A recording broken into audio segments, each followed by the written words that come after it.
4.570.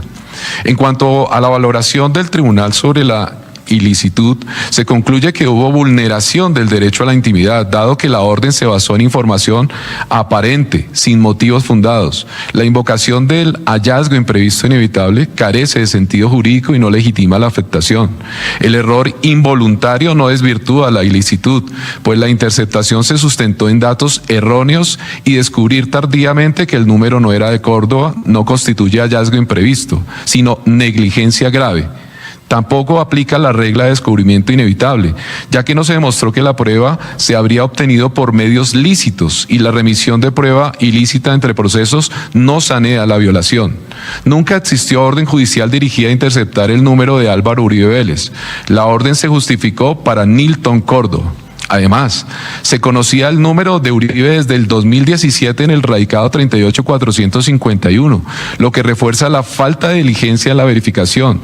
Finalmente, aunque el Estado puede interceptar comunicaciones de tercero, ello requiere motivos fundados y la Fiscalía no acreditó actividad lícita paralela que justificara la obtención de conversaciones entre Uribe y Cadena. De la trascendencia de la irregularidad y control constitucional.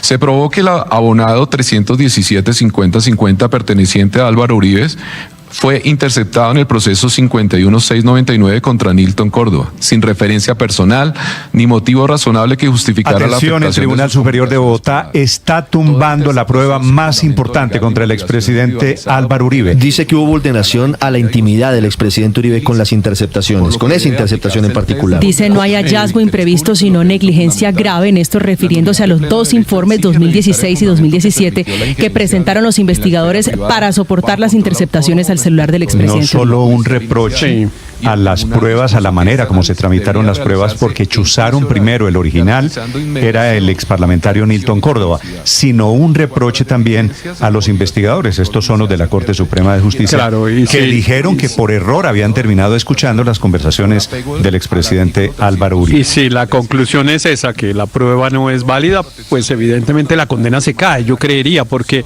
esta es la prueba, no es la prueba reina, porque en este proceso no hay pruebas reinas, pero es sin duda una prueba fundamental, porque es la que realmente logra pues mostrar cuál habría sido la intervención del presidente quiere decir, en los hechos que se investigan. No valen la prueba de las interceptaciones hechas a Álvaro Uribe por considerar que fueron ilegales y que vulneraron su derecho a la intimidad. Escuchamos al magistrado Merchán, que deben, yo estoy de acuerdo con usted. Sigue sustentando este punto, Néstor. Caída esta prueba, pues se cae buena parte del proceso contra el expresidente Álvaro Uribe. Deben contener razones claras y verificables. Respecto a la carencia de motivos fundados y proporcionalidad, se concluye que estos fueron desatendidos. El informe policial indujo a error al vincular la línea con el indiciado y la afirmación sobre, comilla, comunicación entre abonados, cierra comilla, carecía de sustento técnico y no justificaba la medida. No se agotaron actos previos para verificar la necesidad de la interceptación y la medida resultó desproporcionada, pues implicó una afectación grave sin interés legítimo acreditado. Finalmente, el tribunal critica la valoración de la COO, que calificó el error como razonable por falta de dolo, lo que se rechaza. La ausencia de dolo no legitima la invasión de la intimidad y existían filtros previos que debieron evitar la irregularidad, como por ejemplo en el radicado 52-240 sí se aplicó el test de proporcionalidad antes de ordenar actos invasivos, lo que no ocurrió en el caso analizado. Conclusiones sobre la ilicitud, nulidad y doctrinas aplicadas. En el radicado 38451, marzo del 2017, antes de ordenar las interceptaciones, se solicitó a Movistar datos biográficos, registros y ubicación, confirmando que la línea 317-50-50 pertenecía a Álvaro Uribe Vélez desde 1999. Este antecedente evidencia que el grupo investigador conocía el titular, lo que cuestiona la razonabilidad, comillas, alegada por la COO.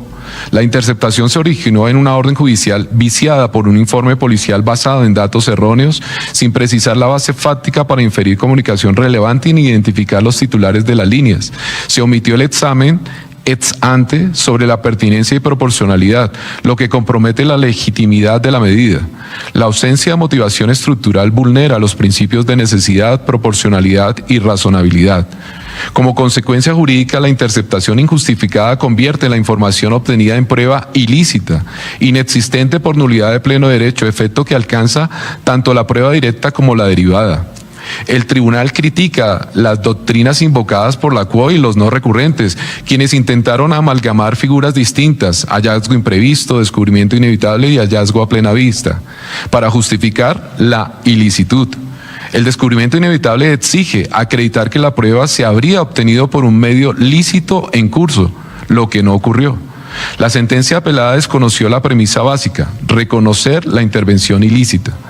No se demostró camino autónomo ilícito para obtener la prueba y cualquier intento de convalidar la inexistente y nulidad por pleno derecho. Esto quiere decir sin piso totalmente la prueba. Yo sí creo que esta era la prueba reina contra el expresidente Álvaro Uribe, porque en esa grabación que acaba de ser declarada ilegal es donde dice proceda, doctor Diego, ¿no? Ese es el elemento central de la acusación de la Fiscalía. Sin el proceda, doctor Diego, si no vale la prueba, pues prácticamente creo que vamos a ver, ¿no? Sí. Le dice como crítica a la juez Heredia. Pero no me atrevo a decir, Héctor, que vamos rumbo a un cambio, pero esto es determinante. no, pero sí, sin duda, claro que es determinante, porque en eso había consistido una buena parte del debate del proceso, que era la validez de esta prueba, que a mi modo de ver, pues mostraba la participación o no del expresidente Uribe en los hechos. La ocurrencia de los hechos, insisto,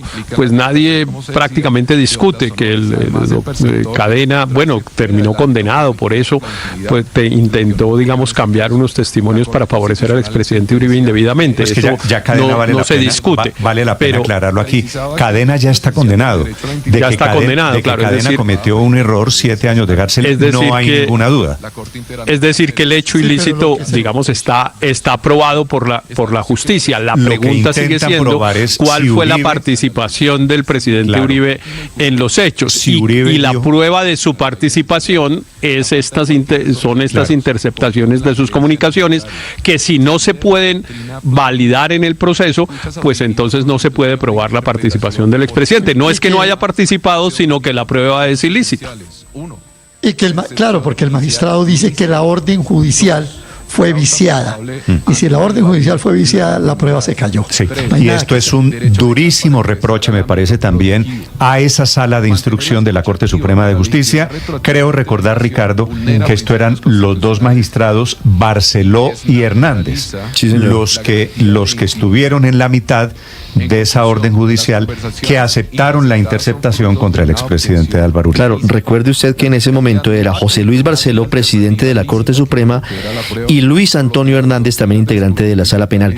En ese momento se daba la transición del cambio de la estructura de la Corte, y ellos formaban parte con el magistrado Castro de la Sala de Instrucción de la Corte Suprema de Justicia. 79.343, que integran registros entre el 12 y el 22 de marzo del 2018, y se hace el listado de los IDs, las fechas y las horas en que ellos se realizaron.